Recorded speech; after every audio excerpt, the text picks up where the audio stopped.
যাত্রীদের হাতে বকাচকা খেতে হয়, অনেক সময় মার খেতে হয়। দক্ষিণ কানের মূল যে রাস্তা, প্রত্যেকটা রাস্তার অবস্থা এইরকম। ঢাকার প্রাণকেন্দ্র একটা হাজিগঞ্জ জায়গায় তো এটার অবস্থা অনেক খারাপ। এই জায়গায় বৃষ্টি হইলেও যে পানি জমে এদিক দিয়ে যাও আসা যাওয়াই করা যায় না। দিক দিয়ে অনেক সময় মানুষ পড়লো গুম হয়ে যায়। আমরা কার কাছে কি বলবো? কেউই তো আসে না, দেখে না যে এই রাস্তার কি অবস্থা। মানুষ যে কোনো সময় ম্যানহোলের মধ্যে পড়ে যেতে পারে, হাত পা ভাঙতে পারে।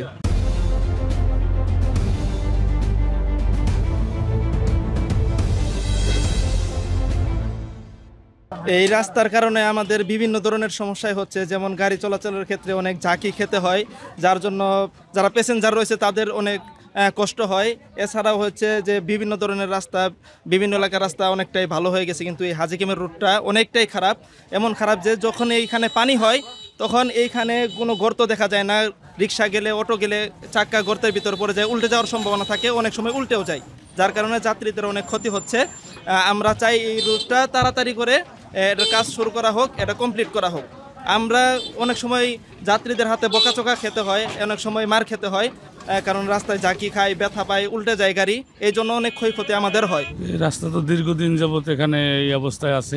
এই কন্ট্রাক্টরে কিছু পাইপ ফেলাই গেছে, প্রায় 1 বছর উপর হয়েছে, কিন্তু এখন পর্যন্ত কোনো কাজও ধরতেছে না, কাজের কোনো অগ্রগতিও নাই। কোনখানে কাজ কি হবে কেউ কিছু জানে না। শুধু এটা না, এই দক্ষিণ কানের মূল যে রাস্তা, মূল রাস্তার চারপাশে যেগুলো আর কি শাখা রাস্তা আছে, প্রত্যেকটা রাস্তার অবস্থা এইরকম, এবং এই জন্য আমাদের খুব দুর্ভোগ হইতেছে। এই জায়গায় বৃষ্টি হইলেও যে পানি জমে এদিক দিয়ে যাও আসা যাওয়াই করা যায় না। দিক দিয়ে কিন্তু অনেক এদিক দিয়ে অনেক রাস্তা এদিক দিয়ে যা আছে, প্রেম বাগান, আশপুনা, হাজিগেম, ঢাকার প্রাণকেন্দ্র একটা হাজিগেম জায়গায় তো এটার অবস্থা অনেক খারাপ।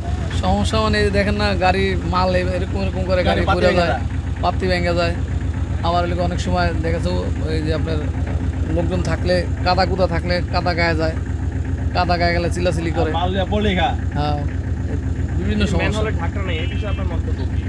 ম্যানহোলের ঢাকনা নাই, যখন বৃষ্টি হয়, পানি হয়, তখন ম্যানহোলের ভিতরে অনেকের পাও পড়ে যায়, পাও পড়ে গেলে পাওটা ভেঙে যায়। পদ্মা সেতু, মেট্রো রেল এবং এলিভেটেড এক্সপ্রেসওয়ে নির্মাণের গর্বিত অংশীদার বসুন্ধরা সিমেন্ট।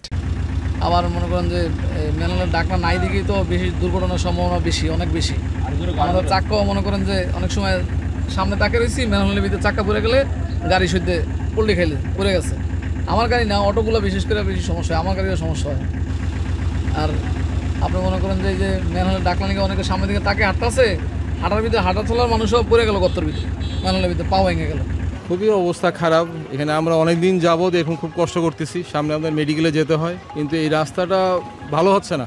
অনেক দিন হয়ে গেল রাস্তাটা খারাপ, আমরা খুবই কষ্ট করতেছি। কয়েকদিন আগে তো মানে চলাই যাইতো না এই অবস্থায়, এত পানি কাদা ছিল, এখানে হাঁটতে পারতাম না। এটা তো অবশ্যই দেওয়া উচিত, কারণ মানুষ যে কোনো সময় ম্যানহোলের মধ্যে পড়ে যেতে পারে, হাত পা ভাঙতে পারে, এবং শুনতেছি এখানে নাকি পড়েও গেছেও 2-1 জন। কাইন্ডলি আশা করবো খুব তাড়াতাড়ি যেন এগুলো ঠিক করা হয়। এই রাস্তাটা তো দীর্ঘদিন যাবৎ আজকে নষ্ট হয়ে বেহাল অবস্থায় আছে। বিশেষ করে এইখানকার যে ম্যানহোলের ডাকনাগুলা, অনেক সময় আমরা দেখতে পাই যে বৃষ্টির সময় হলে এই ডাকনাগুলা নাই। হ্যাঁ, অনেক সময় অনেক রকম গাড়ির চাকাগুলা পড়ে যায়, গাড়ি উল্টায় যায়, অনেক সময় মানুষ পড়লো গুম হয়ে যায়। এগুলা বিশাল অবস্থা খারাপ হয়ে আছে। বিশেষ করে এই রাস্তাটা অনেক গুরুত্বপূর্ণ একটি রাস্তা। যেমন এখানে একটা সরকারি স্কুল আছে, হ্যাঁ, হাজি ক্যাম্পের রাস্তা, এবং এয়ারপোর্টের বিশেষভাবে একটা ভালো একটা রাস্তা, এই দিক দিয়ে সবাই যাতায়াত করে।